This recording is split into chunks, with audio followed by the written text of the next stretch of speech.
Hey guys, welcome back to our channel the study tech. मैं हूं प्रद्युम्न कुमार, जो कि आपको पढ़ाने वाला है बहुत ही इंपॉर्टेंट एक topic, that is India receive highest ever FDI inflow of 83.57 billion dollar in financial year 2022। Government के एक डाटा में इसको रिलीज़ किया गया और आज के डेट में इसको बहुत ज़्यादा कवर अप किया जा रहा है। बहुत ज़्यादा ये बर्निंग टॉपिक है। ओके, सो इसको हम लोग डिस्कस करेंगे। बहुत इंपॉर्टेंट ये टॉपिक है from your exam point of view, from India's point of view. Okay, so इसको डिस्कस करने से पहले मैं आपको एक एब्रिविएशन बता देता हूँ, दैट इज एफडीआई क्या है। What is FDI? Okay, FDI is foreign direct investment. Foreign direct investment लिख लीजिए, कहीं भी आपसे पूछा जा सकता है। Okay, it is very simple.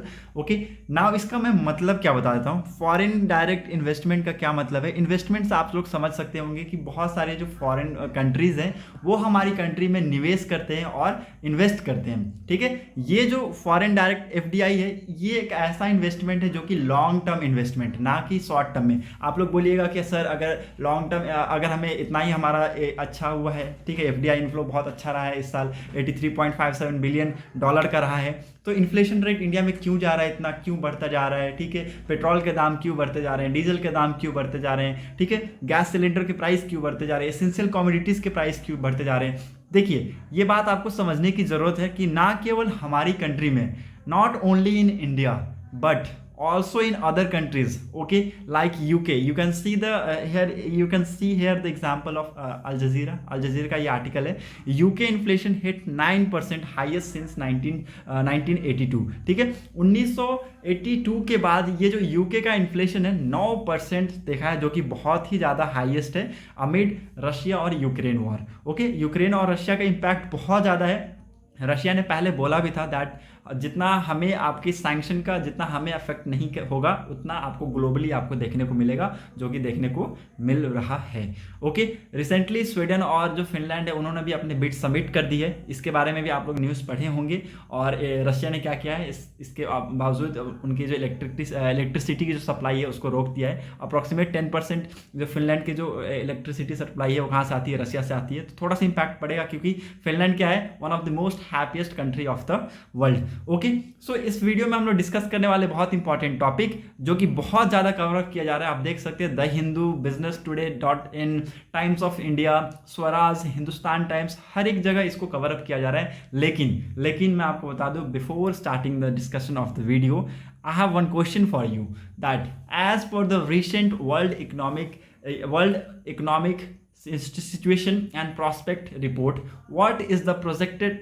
GDP, gross domestic product, growth rate of India in financial year 2023? ठीक है, क्वेश्चन आप सबने समझ लिया होगा। ठीक है, UN world economic situation and prospect के एक रिपोर्ट के हिसाब से एक जीडीपी ग्रोथ रेट इंडिया की क्या प्रोजेक्ट की गई है, वो क्या है? This are the option: A 8.2, B 7.5, C 6.9 and D 6.0। Okay, आपको ऑप्शन ये मैंने बता दिए हैं। Okay, you have to give the answer in comment section. आपको कमेंट सेक्शन में आंसर देने हैं और मैं आपको वीडियो के एंड में आपको आंसर तो बता ही दूंगा वैसे। ठीक है, now let me take you the side of 50। आप इसमें मैं आपको पीआईबी के आर्टिकल पढ़ाता हूँ, जो कि बहुत इंपॉर्टेंट, यहाँ से आपको सारी चीज़ें क्लियर हो जाने वाली है। ठीक है, बहुत इंपॉर्टेंट है। आप इसका एज अ स्क्रीनशॉट के तौर पे भी ले सकते हैं। ठीक है, स्क्रीनशॉट के तौर पे ले सकते हैं, एकदम डिट्टो आप एग्जाम में ऐसे लिख दिया कीजिए। ठीक है, देखिए आपको यहाँ पर समझने की जरूरत है। ओके, बहुत इंपॉर्टेंट ये चीज़ है। जो लास्ट 20 ईयर्स है ना, पिछले 20 सालों में इंडिया के जो एफडीआई इनफ्लो है, ये बहुत ज़्यादा 20 गुना ज़्यादा बढ़ा है। ठीक है, it have increase 20 times in last 20 years. Okay, और बहुत ज़्यादा फॉरेन कंट्रीज बहुत ज़्यादा निवेश कर रहे हैं हमारी कंट्री में। ओके, इन्वेस्ट कर रहे हैं for the long term investment. जैसा कि आपको मैंने बताया, एफडीआई कोई शॉर्ट टर्म इन्वेस्टमेंट नहीं है। आने वाले सालों में उन्होंने बोला है कि हाँ, हमें इंडिया से कुछ प्रॉफिट होगा, क्योंकि India is major economic growing country. ठीक है, अभी भी जो क्राइसिस चल रही है बिटवीन रशिया यूक्रेन, ओके, उसके बावजूद मैं आपको बता दूं कि बहुत सारे ऐसी कंट्रीज है जिन्होंने अपना वहाँ से शेयर पुल आउट कर लिया है। ठीक है, कंपनीज को पुल आउट कर लिया है। फिर भी ठीक है, फिर भी हमारी कंट्रीज अभी one of the major growing economic countries में आती है। Okay, that's why India gets the highest annual FDI inflow of USD 83.57 billion in financial year 2021 and 2022। 2022. Okay, so this is very important which you need to know. FDI equity inflows in manufacturing rise by 76% का rise हमें देखने को मिला in the financial 21-22. Okay, और post Covid के बाद 23% का हमें राइज देखने को मिला है. ओके, बहुत इंपॉर्टेंट है कि कहां पर ये कौन से स्टेट है, उसके लिए भी आपको बता दूं कि which state has become the FDI inflow recipient state of India, that is Karnataka. ठीक है, Karnataka emerge as a top FDI equity inflow recipient state of India, state in India. Okay, this is very important. Now आपको ये भी जानना है यहाँ पर कि पहले मैं आपको डाटा शो कर देता हूँ. ठीक है, आपको डाटा शो कर देता हूँ कि पिछले कुछ ईयर्स में और अभी में क्या अंतर है. ठीक है, यहाँ पर आप देख सकते हैं क्लियर कट यहाँ पर मेंशन किया गया है. 2018-19 का डाटा आपको मैं दिखा दिया कि 62% इन्वेस्टमेंट हमारी कंट्री में हुआ था FDI से. ठीक है, ओके. नाउ 2019-20 में ये बढ़कर 74.39% हो गया.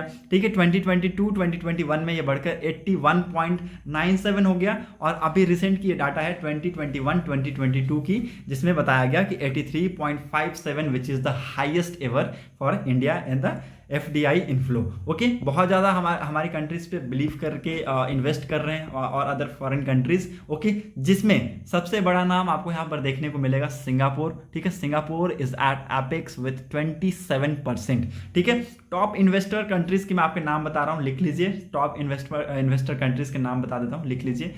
पहले नंबर पे है सिंगापुर जो कि इन्वेस्ट किए 27%, followed by USA 18% and Mauritius 16% for the financial year 2021-2022. Okay, now किस फील्ड में सबसे ज्यादा फोकस किया जा रहा है, ये भी हमारे लिए बहुत इंपॉर्टेंट है. हमने तो देख लिया कि हमारी स्टेट में किसको सबसे ज्यादा, कौन सी जो स्टेट है वो सबसे ज्यादा इमर्ज किए, तो कर्नाटका है. ठीक है, कौन कौन सी कंट्रीज है जो टॉप इन्वेस्टर रहे हैं. ओके, तो सिंगापुर हो गया, USA हो गया, उसके बाद मॉरिशस हो गया. नाउ ये भी हमें जानना जरूरी है कि which sector has emerge as the top recipient sector. Okay, तो ये भी आपको मैं बता दूं कि computer software and hardware has emerge as the top recipient sector of FDI equity inflow during financial year 2021-2022 with around 25% share followed by service sector 12% and automobile industry 12% respectively. ठीक है, तो सबसे ज्यादा कौन है, सबसे ज्यादा है कंप्यूटर सॉफ्टवेयर एंड हार्डवेयर, उसके बाद service sector 12% and automobile industries 12%. Okay, so this is very important. और सबसे ज्यादा जो इन्वेस्टमेंट की गई है, ठीक है, जो सबसे ज्यादा इन्वेस्टमेंट की गई है वो कहाँ की गई है, वहां आपको देखने को मिलेगा. टोटल आधे से भी ज्यादा शेयर कौन ले लिया, कर्नाटका ने ले लिया. ओके, बहुत सारी वहां पर कंपनीज है, ओके, जो वहां पर निवेश करती हैं. ओके, दिल्ली 17%, महाराष्ट्र 17% इस साल के लिए, ये आपको जानना है. Okay, so this is very important which you need to know. आपको ये सारी चीजें मेरे को बताना था, जो कि क्लियर हो गया होगा मेरी तरफ से. ओके, आपकी तरफ से अगर कोई डाउट होता है तो प्लीज मुझे लेट मी नो इन कमेंट सेक्शन आप सबके लिए खुला रहेगा, प्लीज पूछते रहा कीजिए. ओके, जो पिछले साल है ये बताया गया है कि आप देख सकते हैं 76% मैन्युफैक्चरिंग सेक्टर इंक्रीज किया है as compare to previous year. ठीक है, जो कि $12.09 बिलियन था. ठीक है, $12.09 बिलियन, और ये बढ़कर $21.34 बिलियन हो गया है. Okay, so this was very important. और आपको होप यू गॉट क्लैरिटी, आपको ये पता चल गया होगा, क्रिस्टल क्लियर हो गया होगा कि क्या है ये. ठीक है, बहुत ज्यादा इंपॉर्टेंट है ये आज के डेट में, जिसको बहुत ज्यादा कवर अप किया जा रहा है. यहाँ पर भी आप देख सकते हैं लिखा है computer software and hardware became the top recipient sector of FDI equity inflow with share of around 25%. Okay, so this is very important news, आप सबके लिए बहुत ज्यादा इंपॉर्टेंट है from your exam point of view also and from your knowledge based also. Okay, so this again हम अपने question के ऊपर आते हैं. जैसा कि मैंने आपको क्वेश्चन पूछा था, as per the recent UN World Economic Situation and Prospect report, what is the projected GDP growth rate of India in financial year 2023? Okay, आप सबने होप आंसर सही दिया होगा. जिसके आंसर सही लगेंगे मुझे उसको मैं लाइक कर दूंगा. ठीक है, so I am going to give the answer. D will be the answer of this question. 6.0 की ग्रोथ की प्रोजेक्ट की गई है. ठीक है, और ये मैं बता दूं कि पहले बात की इस रिपोर्ट को रिलीज कौन किया था, इस रिपोर्ट को रिलीज कौन करता है, UN department of economic and social affair. ठीक है, लिख लीजिए, UN department of economic and social affair release it's world economic situation and prospect report, जिसमें बताया गया कि इंडिया की जो प्रोजेक्टेड GDP की जो ग्रोथ है वो 6% से रहेगी. Okay, for the physical year 2023. Okay, India is projected to grow by 6.4% in 2022, slower than last year 8.8%, but still remain the fastest growing major economy. ठीक है, जैसा कि मैंने आपको बताया कि बहुत ज़्यादा इंटेंस सिचुएशन है overall around the world, okay, लेकिन फिर भी हमारी जो कंट्री है fastest growing major economic country में आती है और प्रोजेक्ट किया गया था, ठीक है, 2022 का ये प्रोजेक्शन है कि 6.4 था, ओके, और उसके बाद फिर भी ये पिछले साल से काफ़ी स्लो है एज कम्पेयर टू, ठीक है, प्रीवियस ईयर 8.8%, ओके, लेकिन फिर भी फास्टेस्ट है, okay.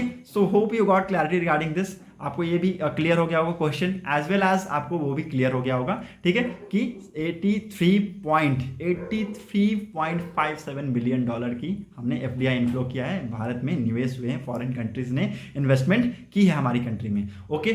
So that set for today's video analysis. अगर आपको वीडियो इंपॉर्टेंट लगी हो तो प्लीज लोगों तक जरूर शेयर किया कीजिए, ठीक है। At the same time do like, share and subscribe our channel and don't forget to click on the bell icon to get latest video update. Thank you and have a nice day.